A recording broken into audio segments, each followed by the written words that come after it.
दोस्तों नमस्कार, एक बार फिर आपका आपके अपने channel digital knowledge with M K sir में स्वागत।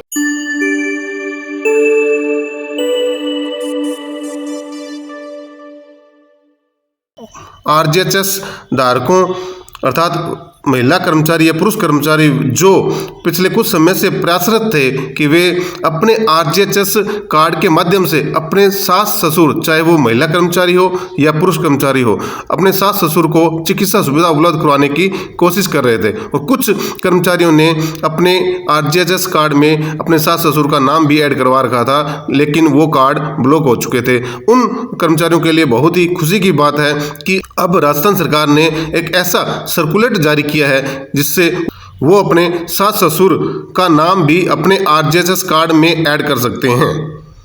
इसमें चाहे वो कर्मचारी महिला हो या पुरुष हो, दोनों ही अपने कुछ नियमों के तहत अपने सास ससुर का नाम ऐड कर सकते हैं। साथ ही ऐसा कर्मचारी जो किसी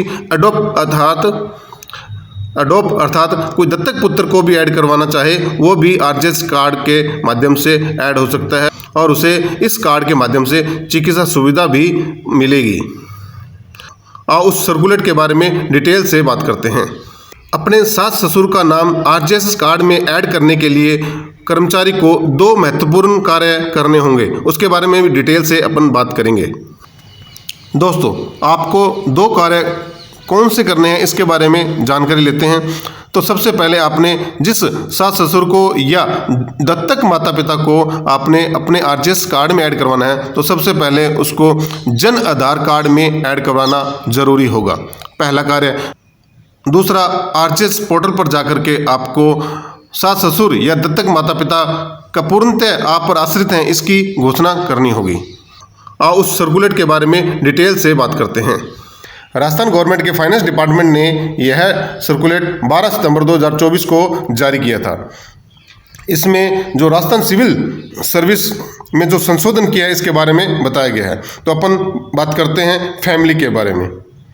आप देखें, फैमिली मीन्स गवर्नमेंट सर्वेंट्स। एक फैमिली को, गवर्नमेंट सर्वेंट की फैमिली को कैसे परिभाषित किया गया है इसके बारे में अपन बात करते हैं। अर्थात गवर्नमेंट सर्वेंट की परिवार में अर्थात फैमिली में कौन कौन से नाम ऐड हो सकते हैं इसके बारे में डिटेल से इसमें बताया गया है।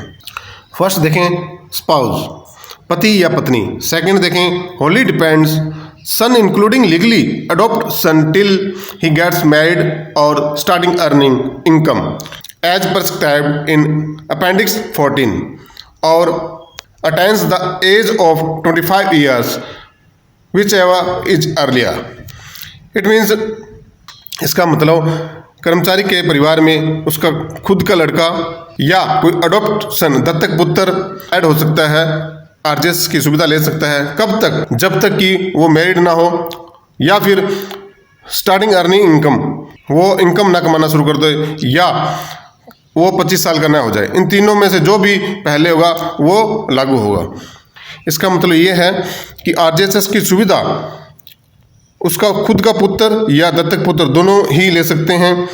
कब तक ले सकते हैं? जब तक उनकी शादी ना हो जाए या वो इनकम ना कमाने लगे या फिर 25 साल के ना हो जाए। इससे पहले वो इसकी सुविधा ले सकते हैं। नेक्स्ट देखते हैं, Holi depend daughter including legally adopt daughter, legally diverse और window, daughter till she gets married or starting earning income as prescribed in appendix 14 whichever is earlier। इसका भी मतलब यही है कि उसकी खुद की लड़की भी वो चिकित्सा सुविधा ले सकती है आरजीएचएस के माध्यम से, या अडॉप्ट जो लड़की है दत्तक पुत्री है वो भी ले सकती है, या फिर कोई उसकी लड़की जो डाइवर्स है या विडो है, विधवा है या पृथकता है, वो भी चिकित्सा सुविधा ले सकती है। वो सुविधा कब तक ले सकती है? जब तक उसकी मैरिज ना हो जाए या खुद इनकम ना कमाए, तब तक वो इसकी सुविधा ले सकती है। Explanation, for the purpose of sub clauses second and third, son and daughter including legally adopt और son daughter suffering from the permanent disability of any kind, physical mental, shall be treated as depends irrespective of his or her age और marital status।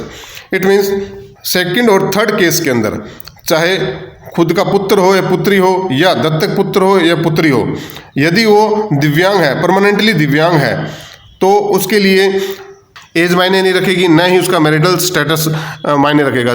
पुत्र हो या पुत्री, अगर permanent disability है तो उसमें एज का कोई फैक्टर नहीं रहेगा, कोई इफेक्ट नहीं पड़ेगा, और मैरिज का भी कोई इफेक्ट नहीं पड़ेगा। वो लगातार आरजीएसएस के माध्यम से चिकित्सा सुविधा ले सकते हैं। नेक्स्ट देखते हैं, पेरेंट्स एक्सक्लूडिंग स्टेप पेरेंट्स और लीगली अडॉप्टिव पेरेंट्स और पेरेंट्स इन लॉ। अब अपन पेरेंट्स के बारे में बात करते हैं, चाहे वो सौतेले माता पिता हों या दत्तक माता पिता हों या सास ससुर हों। इसके बारे में क्या नियम है, इसके बारे में अपन देखते हैं।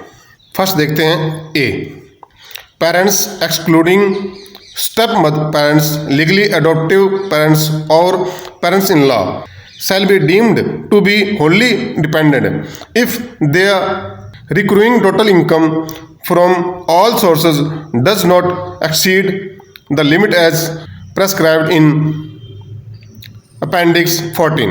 इसका मतलब यही है कि उसके खुद के स्वयं के माता पिता, किसके अलावा, उसके दत्तक माता पिता के अलावा या सास ससुर के अलावा जो खुद के माता पिता हैं, अगर वो फुली डिपेंड हैं, उसके पूर्णतः उस पर डिपेंड है, कर्मचारी पर डिपेंड हैं और उनकी इनकम भी है, तो एक अपेंडिक्स 14 में जो निर्धारित इनकम है उससे ज़्यादा नहीं होनी चाहिए, तो वो पेरेंट्स इस आरजीएसएस में चिकित्सा सुविधा ले सकते हैं।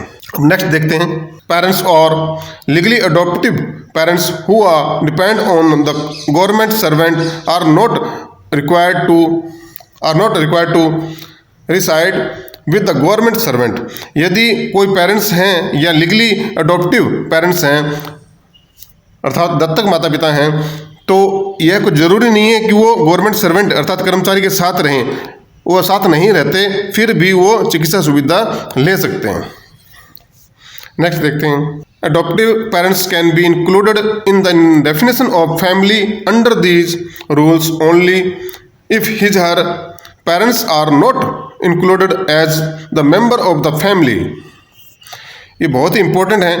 यदि कोई कर्मचारी अपने सास ससुर को या दत्तक माता पिता को अपने आरजीएस कार्ड में शामिल करता है, तो उसके लिए एक शर्त यह आवश्यक है कि उसके जो रियल माता पिता है उसके अंदर रियल माता पिता उस आरजीएस कार्ड में ऐड नहीं होने चाहिए। अर्थात कर्मचारी के जो रियल माता पिता नहीं हैं, इस केस में वो अपने सास ससुर या दत्तक माता पिता को अपने आरजीएस कार्ड में शामिल कर सकता है। नेक्स्ट देखते हैं, parents in law who are the residing normally with the government servant can be included as family members under these rules only if his her parents are not included as member of the family। इसका मतलब parents in law अगर सास ससुर who are residing normally with the government servant, वो government servant के ऊपर पूर्णतः आश्रित हैं और उसके साथ रहते हैं, can be included as a family member, और उनको एक फैमिली मेम्बर के हिसाब से उनको शामिल किया गया है। These rules only his her parents are not included as member of the family. यह तभी संभव है जब कर्मचारी के स्वयं के माता पिता उस कार्ड में फैमिली मेंबर के रूप में शामिल ना हो, अर्थात उसके माता पिता ना हो, तभी वो अपने सास ससुर को शामिल कर सकता है। इसका मतलब यही है कि कोई भी कर्मचारी अपने सास ससुर को अपने परिवार में अर्थात आरजीएस कार्ड में शामिल कर सकता है यदि उसके माता पिता स्वयं के माता पिता उस कार्ड में शामिल नहीं है एक मेंबर की तरह, अर्थात उसके माता पिता नहीं है, तभी वो अपने सास ससुर को अपने परिवार में अपने कार्ड में शामिल कर सकता है। An option regarding choice to include either his her parents और his her parents in law shall be declared by government servant on the RGS portal। Declaration already given on option once exercised under the RGS and be changed only once during the service period। इसका मतलब यही है कि RGS portal पर कर्मचारी को स्वयं घोषणा करनी पड़ेगी कि उसके फैमिली मेंबर्स में स्वयं के माता पिता शामिल हैं या सास ससुर शामिल हैं, और वह चेंज भी करवाना चाहे तो पूरी सर्विस के अंदर एक बार वो चेंज करवा सकता है। नेक्स्ट देखते हैं, if the adoptive father has legally more than one wife only senior most wife shall be treated as adoptive mother and other being stepmother shall not be included in the definition of family। इसका मतलब यह है कि आपके RGS card में एक family member के रूप में आपके दत्तक पिता ऐड हैं और उनकी एक से अधिक वाइफ हैं और उसकी एक से अधिक पत्नियां हैं, तो उसकी जो वरिष्ठ पत्नी है अर्थात पहले वाली पत्नी है वही दत्तक माँ कहलाएगी और वही एक फैमिली मेंबर के रूप में मानी जाएगी। जो उसकी दूसरी पत्नी सौतेली माँ कहलाएगी और वो एक फैमिली मेंबर के रूप में नहीं मानी जाएगी, उसको आरजीएस में चिकित्सा सुविधा नहीं मिलेगी। नेक्स्ट देखते हैं, a declaration regarding income of the parents children shall be furnished by the government servant on the RGS portal. तो आपको जो कर्मचारी को आरजीएस पोर्टल पर उसके बच्चों की और उसके पेरेंट्स की जो इनकम है उसको डिक्लेयर करनी पड़ेगी। Any change of the family member shall be declared on the RGS portal. कोई भी चेंज होता है फैमिली मेंबर में तो भी उसको डिक्लेयर करना पड़ेगा कर्मचारी को आरजीएस पोर्टल पर। इस सर्कुलर से आपको पता लग गया होगा कि आप अपने आरजीएस कार्ड में किस किस को ऐड कर सकते हैं, कौन कौन चिकित्सा सुविधा आरजीएस के माध्यम से ले सकते हैं। तो सभी कर्मचारी भाइयों से निवेदन है कि इस सर्कुलर को अच्छे से पढ़कर ही नेक्स्ट स्टेप उठाएं और ताकि आपका आरजीएस कार्ड भविष्य में ब्लॉक ना हो। दोस्तों यदि यह सूचना आपको पसंद आई हो तो सब्सक्राइब करके जरूर जाना। दोस्तों धन्यवाद।